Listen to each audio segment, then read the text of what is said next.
경찰이 해경군 김 씨 트위터 계정의 주인으로 이재명 경기지사의 부인인 김혜경 씨를 지목했습니다. 이에 이 지사 측은 경찰이 정황과 의심만으로 기소 의견을 냈다라면서 경찰의 입장을 강하게 비판하고 있는데요. 사건의 파장이 만만치 않아 보입니다. 이 문제를 포함해서 최근 정치권 이슈들 정리해 보죠. 용인대학교 교양학부 최창렬 교수 함께하십니다. 안녕하십니까? 예, 안녕하세요. 네.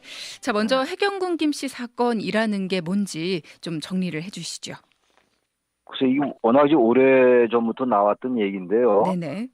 사실 2013년부터 지금 해경군 김 씨로 알려진 트위터 계정에서 계속 노무현 전 대통령 그리고 문재인 대통령, 전해철 이번에 이제 지방선거 때 민주당 후보로 이제 이재명 후보와 당시 경합했던 전해철 의원이죠. 네. 이런 분들에 대해서 허위사실 유포 그리고 명예훼손 등 여러 가지 이제 모욕 등 이런 것들에 대해서 이런 것들에 글을 올려왔던 거예요, 사실. 네. 세월호 유가족 문제도 거기에 은유가 있었고, 그리고 특히 이제 지난 4월이죠. 지난 4월에 경기도지사 민주당 예비후보인 경선 과정에서 네.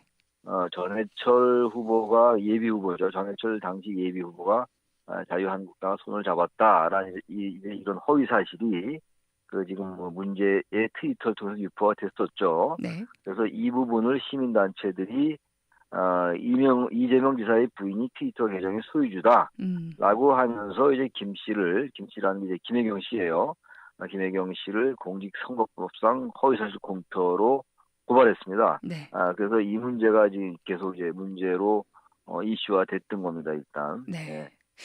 명예훼손과 모욕 등의 혐의라고 하셨는데 이 트위터 상에 어떤 이야기가 올라와서 이런 이야기가 오가고 있는 건지 몇 가지만 좀 언급을 해 주실 수 있을까요? 글쎄요, 제가 방금 말씀드린 전해철 후보가 자유한국당을 손잡았다라든지, 네. 그리고 또 문재인 후보에 대해서 그건 좀 지난 얘기이긴 합니다만 방송에서 말하기 어려운 그런 이제 좀 용어를 써서 비판을 하고요. 네. 세월호 유가족과 닮아 세월호 유가족이 됐으면 좋겠다 이런 얘기들 굉장히 나열하기가 방송에서 말하기 어려운 그런 굉장히 안 좋은 얘기들이 많이 있었어요. 네. 그래서 사자 명예훼손 모욕 아니냐 이런 얘기가 나왔던 거거든요. 그러니까 이게 좀 그렇죠. 4만 건이어야 되니까 여기서 몇 개를 소개한다는 것 자체가 의미가 없을 정도로 워낙 이제 악성 비방이 많았던 거죠. 이 트위터 계정에서 말이죠. 네. 네. 말씀하신 것처럼 4만여 건 정도가 됩니다. 굉장히 많은 것들이 오갔기 때문에 사실 이렇게 고소 고발까지 당하게 된 건데 검찰의 지휘를 받은 경찰이 지난 7개월 동안 광범위한 수사를 벌였습니다. 그리고 지난 17일 해경군 김 씨 계정의 소유주가 이 지사의 아내 김 씨다라고 결론을 내렸습니다. 네. 관련해서 이재명 경기지사는 경찰이 수사가 아니라 정치를 했다 이런 이야기까지 했는데 입장 발표 내용 정리 좀 해주시죠. 그러니까 지금 이재명 지사는 지금 이제 트위터 계정의 소유주가 자신의 아내라는 사실을 이제 정면 부인하고 있죠. 네. 지금 말씀처럼 그리고 아까 소개한 것처럼 경찰이 정황과 의심만으로 기소 의견을 내고 있다 이런 얘기를 하고 있어요. 네. 어제 이제 경찰이 검찰로 송치를 했습니다. 일단 기소 의견으로. 근데 현재 이재명 지사의 입장은 경찰이 권력을 택했다라는 거예요. 진실보다는 권력을 택했다. 그러니까 이 부분은 지금 좀 정치적인 쟁점으로 끌고 가려 하는 것 같아요. 이재명 지사가. 그러니까 이 부분에 대해서는 사실 아직은 이재명 지사의 주장과 경찰의 주장이 맞서고 있어요. 네. 그러니까 경찰은 이제 몇 가지의 사실을 들어서 트위터 계정의 소유주가 이재명 지사의 부인이다 이렇게 얘기를 하고 있는데 이재명 지사는 이 부분에 대해서 조금 반박하고 있단 말이에요. 네네. 그래서 이제 이 부분이 이제 검찰로 가서 검찰에서 이제 과연 기소를 할지 안 할지가 아직 모르겠고요. 12월 13일이 이제 다음 달인데 이 공직선거법상의 허위사실 유포로 고발된 사안이었는데 전해철 의원이 고발을 취소하긴 했습니다만 일단 공직선거법상의 문제이기 때문에 기한이 얼마 안 남았어요 지금. 네. 그래서 일단 쟁점이 과연 검찰이 이 수사를 보강해서 기소를 할 것인가 안 할 것인가의 문제고 또 이 부분이 이제 이재명 지사의 말이 맞는지 그리고 당내 또 여러 가지 권력적인 문제도 좀 제기가 되는 것 같거든요. 그런 면에서 좀 봐야 될 것 같아요. 네. 음, 네. 일단은 경기도지사와 관련된 일이기 때문에 도민들도 많은 걱정들을 하고 있는데 이게 결과에 네. 따라서 어떻게 될까에 대한 문제거든요. 어떻게 되나요? 만약에 이 부분이 사실로 밝혀진다면 이재명 지사는 뭐 정치 더 이상 할 수 없겠죠. 음, 근데 이 부분이 사실로 밝혀진다는 게 좀 쉽지 않아 보이는 게 예, 일단 기소를 할지 안 할지도 지켜봐야 될 것 같고 검찰이 네, 두 번째 법원에 갔을 때 기소가 돼서 법원에 갔을 때 설령 유죄가 나온다 하더라도 혐의가 있는 것으로 나온다 하더라도 이재명 지사 측이 또 항소를 하고 또 이게 음, 대법원까지 가고 그러면 굉장한 시간이 걸리거든요. 많은 시간이 걸려서 네, 이제 이게 과연 그동안 계속 이렇게 이슈로 가야 될 것인가 현직 경기도지사인데 경기도민들의 피해가 상당한 거 아니겠어요? 그렇죠.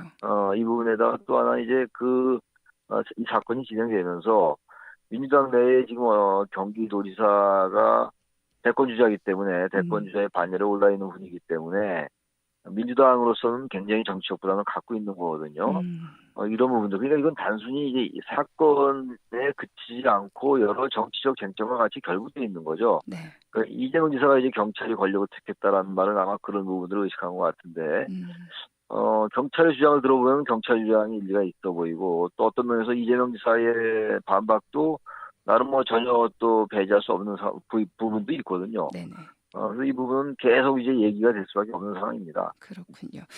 자, 예. 일단은 방금 말씀하신 것처럼 민주당 내에서도 정치적 부담이 있을 수밖에 없다. 그렇기 때문에 네. 어떤 입장도 내놓지 못하고 있는 상황이 아닐까 싶습니다. 당내 분위기는 어떤가요?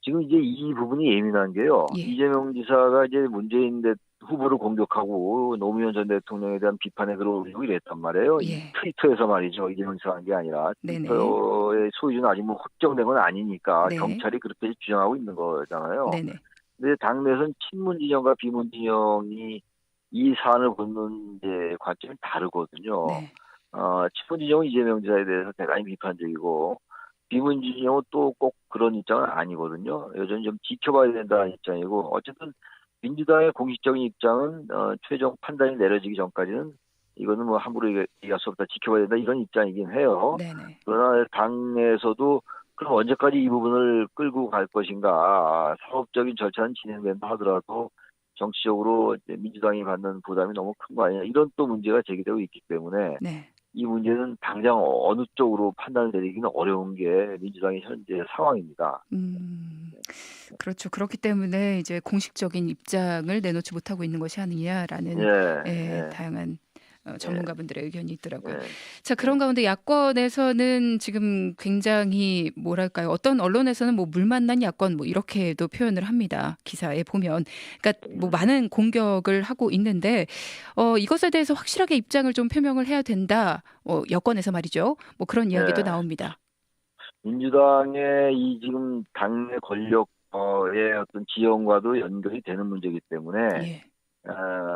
보수 야당의 입장에서는 아무튼 이 부분을 최대한 쟁점화시키려 하겠죠, 당연히. 음, 그리고 민주당 내의 역학관계를 최대한 벌려놓음으로써 어쨌든 당내의 분열도 좀 조장하려 하는 정치공학이 있는 것 같아요. 네네. 당내라는 건 지금 민주당 내의 분열을 얘기하는 거겠죠. 네네.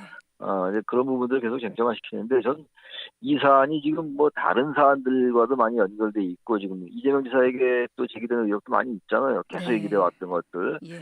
이러한 것들, 이번에 제기된 이 해경동 김 씨의 트위터의 소유주가 누구냐란 이 논란과 더불어서 정치권이 이제는 좀 약간 자제할 필요가 있을 것 같아요. 그리고 다른 당에서 이재명 지사의 사태를 계속 얘기하는 건 전 적절치 않은 것 같아요. 근데 음, 정치권이 이재명 지사의 퇴진론을 계속 얘기하는 건 너무 소모적 논란을 증폭시킬 수가 있다라는 거고요. 네.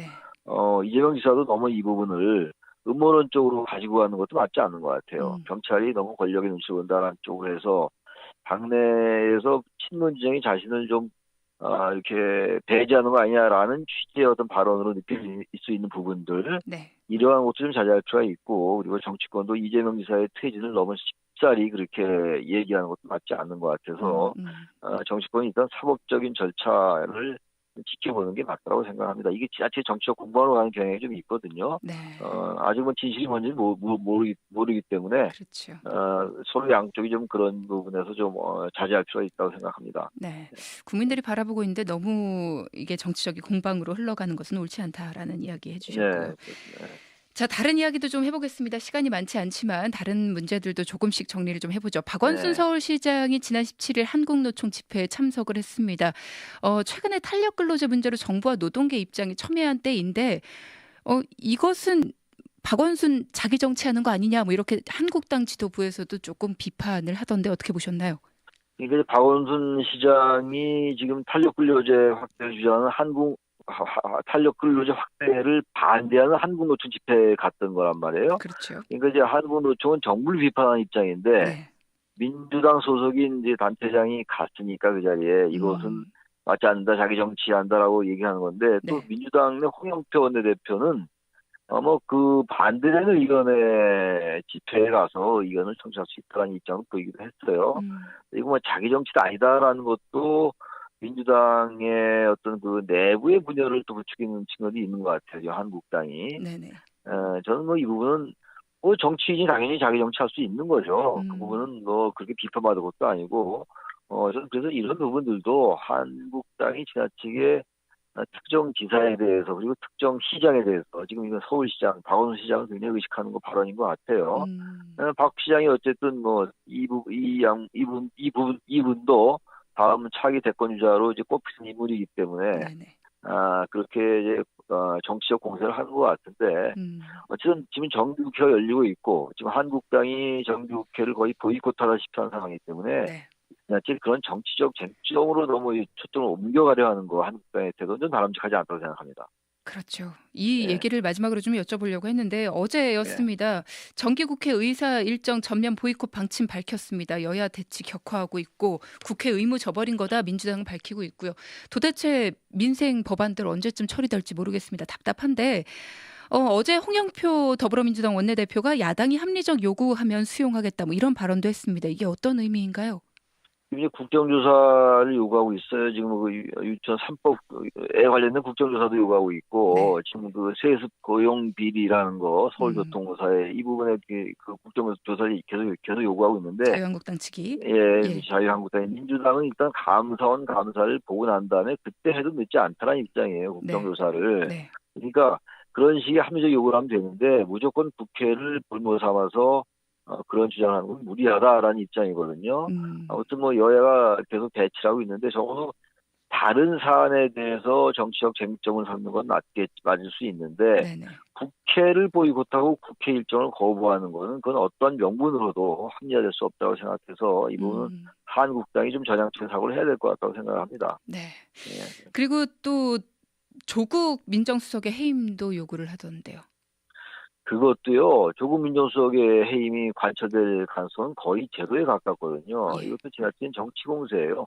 조국 민정수석의 해임을 요구하는 건 뭐 한국당의 자유인데 그것과 왜 정기국회를 연계시키냐 이런 얘기예요. 그리고 정기국회를 연계시켜서 보이콧하고 이런 거는 도저히 야당이 여권의 압력이 거의 독재적인 수준에 있을 때 방법이 없을 때 하는 게 장애투쟁 또는 국회 보이콧인데 지금 그런 상황은 아니거든요. 그래서 한국당이 너무 무리하게 그런 사안들을 정기국회 무산과 연동시킨다라는 비판을 면하기가 좀 어려울 것 같습니다. 네, 국회 일 좀 했으면 좋겠습니다. 오늘 말씀 네. 감사합니다.